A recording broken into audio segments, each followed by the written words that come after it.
Hello everyone and welcome to my channel. My name is Dr. Susan Flyer. I'm an anesthesiologist and critical care physician.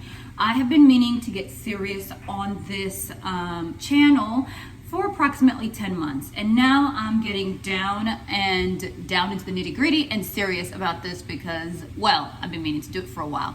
So I am dual board certified in anesthesia and critical care. I finished my residency in 2012 and I went back and did my fellowship in 2018. So I am double board certified, and sometimes I work in the ICU and sometimes I work in the OR.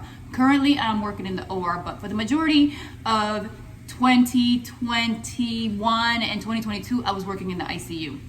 So on this channel, I really would like to focus on the medicine, anesthesia, critical care, general medicine, and I would also like to delve into some pre-med courses, like we could do just some general anatomy and physiology. Don't y'all ask me about no chemistry, okay? That was hard for me, and I'm not gonna try to pretend that I can even teach you some of that, but we can talk about anatomy and physiology, which I am pretty good at. I want you guys to tell me below what it is that you would like to hear about. As an anesthesiologist, obviously my job is to make surgery as pain-free as possible. And we do that in a number of ways.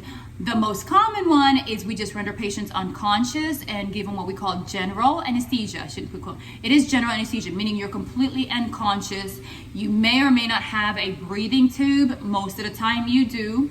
And that is one where we really know that you are under general anesthesia. Sometimes we give it and keep you breathing on your own, which can carry with it a little bit more nuance of, is it really general anesthesia or is it like deep sedation?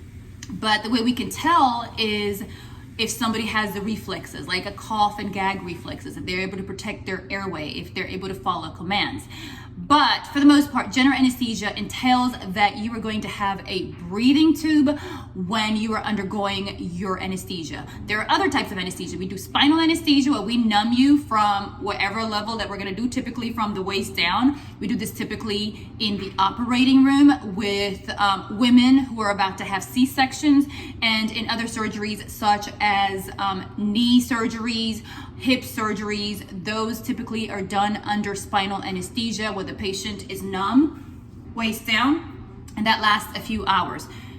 We can do what we call monitored anesthesia care, which is basically sedation, but we, the anesthesia professionals, are at the head of the bed monitoring you, and you're breathing on your own. You may hear some background talk, some noise in the background, and if you're lightly sedated and comfortable enough, which is very few patients in the US, you can even have a conversation with us and the surgeon, and even like watch your surgery happening on camera if you are so interested.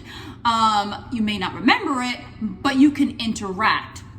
And then we have regional anesthesia, which can encompass spinal anesthesia, which I've already talked about, epidural anesthesia, which is almost like a spinal, but it's not as dense, it's not as strong as a spinal anesthesia. And typically epidurals, again, pregnant women, if you can think about it, they get epidurals if they want pain control for their delivery. And then we do other types of regional, where we can numb up like sections of the body, like we can numb up the arm, we can numb up the hand, we can numb up like part of the leg, and that is typically done under nerve blocks. So those are the main types of anesthesia that we provide. General, complete loss of consciousness. Regional can entail either spinal, epidural, or just certain sections of the human body, like the limb.